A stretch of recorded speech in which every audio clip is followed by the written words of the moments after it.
Welcome back, debaters! Today we're breaking down why video games are better than real life. That's right, we're logging off from the disappointing reality beta to prove once and for all that the simulation is superior.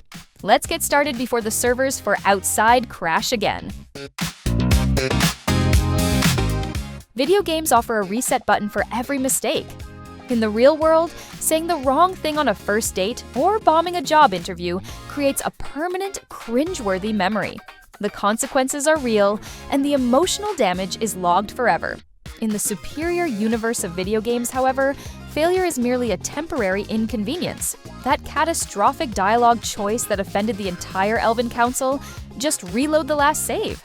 That ill-timed jump that sent your hero plummeting into a chasm, you're back at the last checkpoint in seconds, armed with the knowledge of what not to do.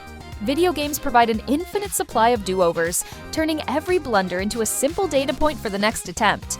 It's a consequence-free sandbox for perfection, unlike life's one-shot, no restarts allowed nightmare.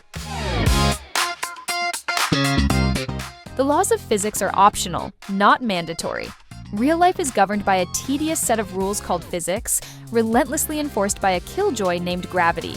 If you attempt a double jump to reach the top shelf at the grocery store, you'll just look foolish. In a video game, however, the laws of physics are merely a customizable difficulty setting.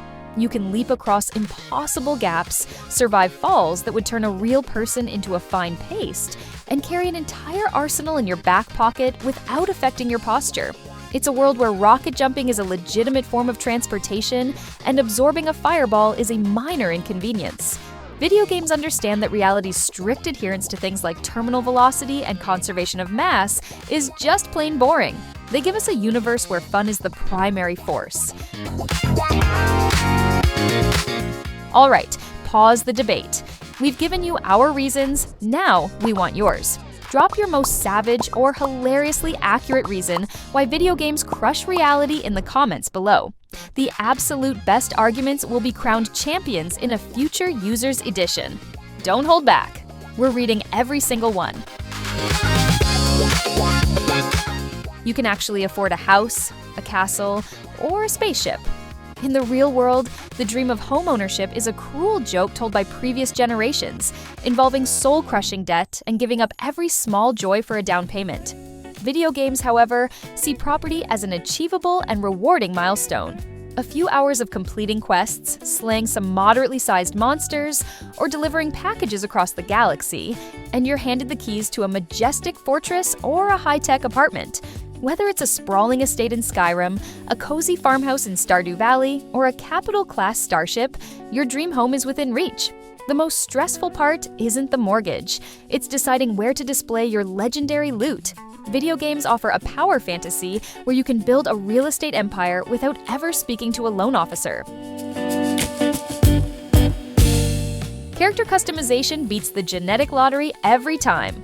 Real life's character creator is a one-time random spin of the genetic wheel, and you're stuck with the results for life. Maybe you got decent height, but a questionable hairline. Tough luck, no re-rolls. Video games, however, hand you the divine tools of creation. You can spend hours meticulously sculpting cheekbones, selecting an eye color not found in nature, and designing a hairstyle that defies both gravity and good taste. You can be a 7-foot-tall warrior with glowing tattoos, or a tiny gnome with a magnificent beard down to your toes. It's the ultimate power trip, allowing you to craft the perfect avatar for your adventure instead of just accepting the default preset your parents randomly generate. It's design versus chance, and design always wins. Progress is measured in clear, satisfying level-ups, not vague annual reviews. In the real world, your progress is judged in a soul-crushing annual meeting where a manager mumbles about key performance indicators and offers vague feedback like, "show more initiative." It's an ambiguous, demoralizing process. Video games, however, provide the ultimate dopamine hit of clear, measurable advancement. Every defeated enemy fills a satisfying experience bar. Every completed quest contributes to that glorious ding of a level up, accompanied by a shower of light and new concrete abilities. There is no guesswork. You are quantifiably stronger, faster, and more capable than you were 5 minutes ago. Video games give you a tangible sense of accomplishment that life, with its blurry goals and subjective evaluations, can only dream of providing. It's a system designed for satisfaction, not corporate bureaucracy. The grind in a game has a guaranteed epic reward at the end. The real-life grind is a scam. You spend 40 hours a week staring at a spreadsheet, or 10 years paying off student loans for a career you might not even like, and the promised reward is maybe a slightly larger cubicle or the privilege of paying off a mortgage. It's a bait and switch.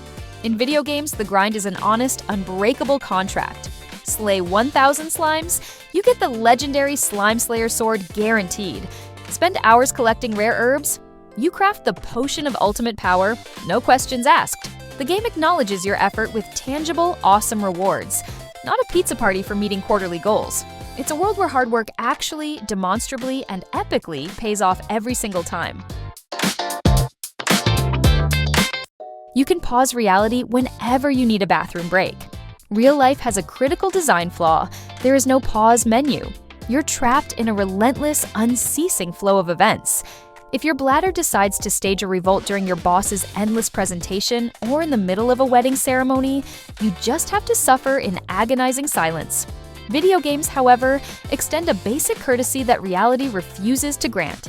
Are you in the middle of a chaotic dragon fight when the delivery driver arrives with your pizza? Just hit escape. The entire apocalyptic conflict, the roaring beast, the screaming townsfolk, all of it will politely freeze in place until you're ready to resume. It's the ultimate form of control, proving that video games have a much better grasp of user experience than reality does. Solving problems is fun and designed to be possible. Real-life problems are a cruel joke. They're ambiguous monsters like filing taxes, understanding your 401k, or figuring out why your check engine light is on. They lack clear instructions, the rules are convoluted, and failure has expensive, depressing consequences. Video games, however, transform problem-solving into an art form. Every challenge, from a complex environmental puzzle to a boss with a tricky attack pattern, is meticulously designed to be solvable. The clues are there if you look, the mechanics are consistent, and the solution provides a genuine rush of cleverness and satisfaction. It's the difference between being handed a broken engine with no manual and being given a beautifully constructed Rubik's Cube. One is a nightmare, the other is a rewarding test of skill. Becoming a hero, a villain, or a god is a viable career path. In real life, your career options are limited to painfully mundane titles like account manager, data analyst, or social media coordinator. The peak of ambition is climbing a corporate ladder to become a senior vice president of Synergy. Video games offer a far more impressive and compelling job market. Dragonborn, God of War, Master Chief, or Lord of Cinder are not just titles, they are legitimate, achievable professions. Your daily tasks involve slaying mythical beasts, toppling corrupt empires, or manipulating the very fabric of existence. Instead of aiming for a corner office, you're aiming for a throne forged from the bones of your enemies. It's an undeniable upgrade from optimizing spreadsheets to achieve a 5% increase in quarterly engagement. The consequences for failure are a loading screen, not lifelong debt. Let's consider two scenarios. In real life, you make a bad investment. The consequence? Years of financial hardship, crippling debt, and the shame of losing your life savings. In a video game, you make a bad investment by purchasing a useless wooden shield right before a boss fight against a fire-breathing dragon. The consequence? You get incinerated, see a "you died" screen for 10 seconds, and then you respawn right outside the boss room, a little wiser and with your gold still in your pocket. Video games understand that catastrophic failure should be a learning opportunity, not a life-ruining event. They offer a safe space to experiment, fail, and try again, while reality punishes a single mistake with decades of misery. Every quest has a clear objective and a purpose.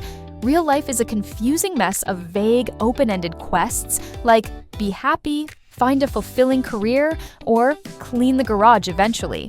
There's no quest log, no waypoint on the map, and no clear reward. Video games are the antithesis of this chaos. You're given a specific mission: slay the Goblin King, retrieve the Amulet of Power, or deliver this suspiciously glowing package. Your journal updates with every step. A marker on your HUD points you in the right direction, and you know exactly what XP and loot you'll get for your efforts. This beautiful, structured clarity provides a sense of purpose and direction that life's aimless wandering can never match. Games provide meaning on demand, while reality just leaves you guessing.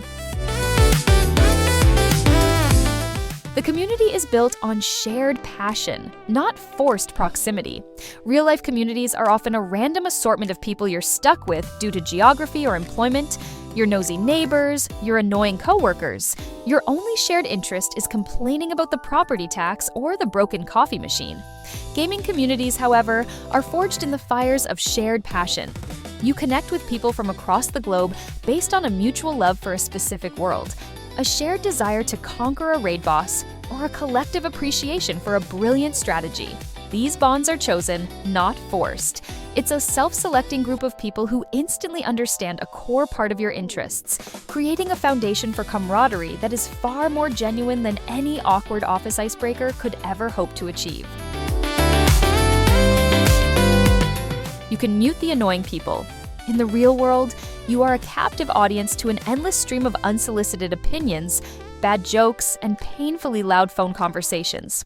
Your only recourse against an annoying coworker or a shouting stranger is to seethe in silence or engage in a deeply awkward confrontation. Video games, however, grant you a superpower of divine importance. The mute button is a teammate screaming into their microphone, offering terrible advice while blasting horrible music. One click, and they are banished to a silent void, their useless noise pollution ceasing to exist in your universe. It's a simple, elegant, and devastatingly effective tool for instant peace. Video games give you the social control panel that real life so cruelly withholds, allowing you to curate your auditory experience. Exploring new worlds doesn't require a passport or a plane ticket. Want to explore the real world? Get ready for a bureaucratic and financial nightmare. You'll need passports, visas, vaccinations, and a small fortune for plane tickets, hotels, and overpriced tourist food.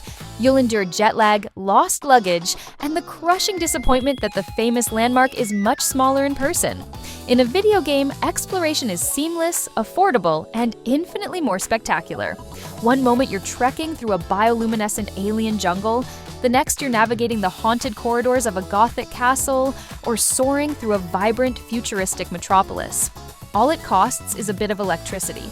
Video games offer a passport to countless impossibly beautiful and dangerous realms, all from the supreme comfort of your favorite chair.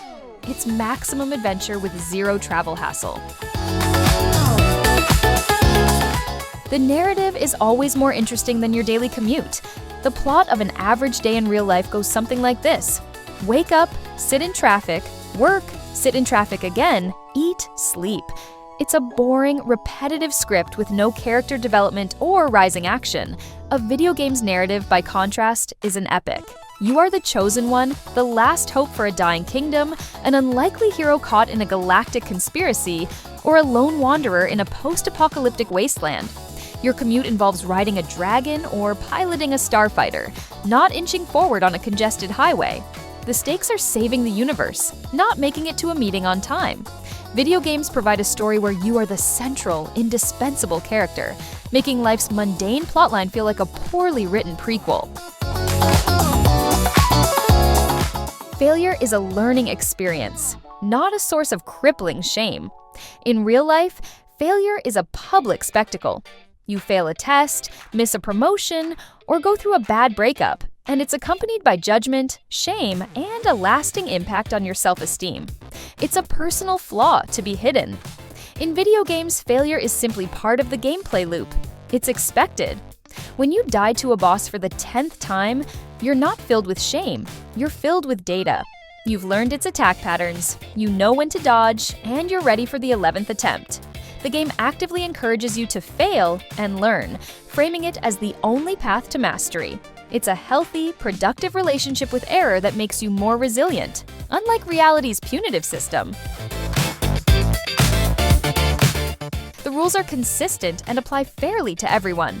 Real life is a chaotic mess of unwritten social rules, shifting legal loopholes, and blatant inequality. Who succeeds is often a matter of luck, connections, or wealth, not merit. The system feels rigged because it often is. Video games, on the other hand, are bastions of beautiful, predictable fairness. The game's code is the ultimate impartial judge. A headshot deals the same damage whether you're a new player or a seasoned veteran. The physics engine applies to everyone equally. The rules are transparent, consistent, and unforgivingly fair. You succeed or fail based entirely on your skill, strategy, and understanding of the mechanics.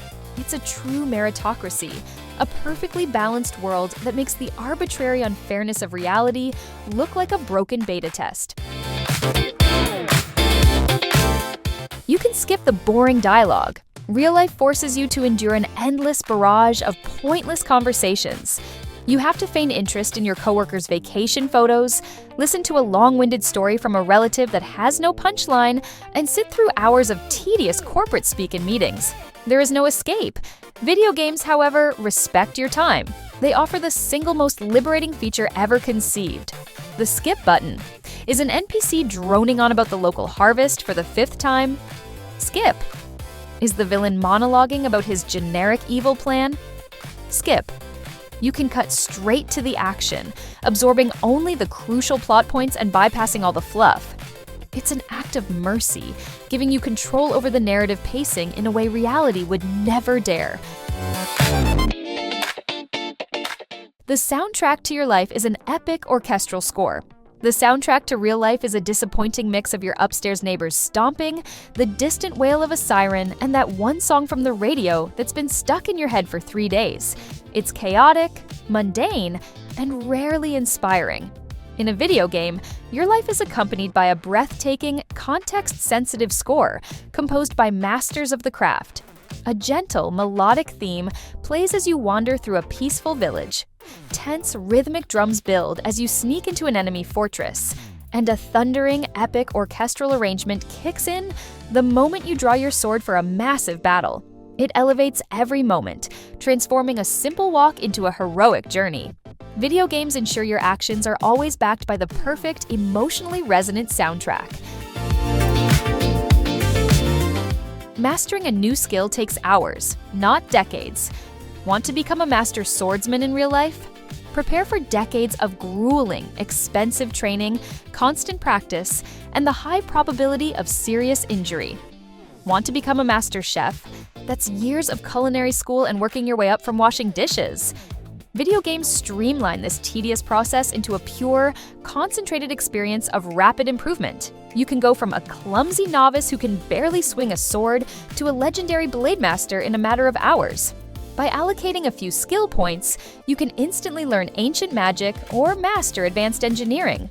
It's a world that respects your ambition and rewards your dedication with immediate, tangible results, cutting out the boring, time-consuming parts that make real-life skill acquisition such an unappealing chore. It's the only place where saving the world is a reasonable expectation. In real life, your sphere of influence is depressingly small.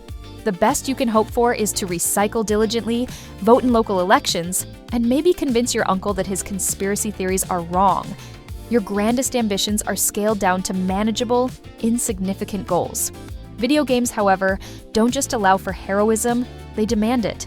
The fate of the entire galaxy, the survival of the human race, or the balance of the cosmos rests squarely on your shoulders. Saving the world isn't a metaphor. It's the main objective on your quest list. It's a place where one person's actions can genuinely avert an apocalypse, a power fantasy that dwarfs any real-world achievement and provides a sense of ultimate importance. And that's a flawless victory for video games. Thanks for watching the debate. Now get down to the comments and tell us why real life desperately needs a patch update. If you want to be here for the next epic showdown, consider subscribing. 21 Reasons Why. Epic debates, legendary comments.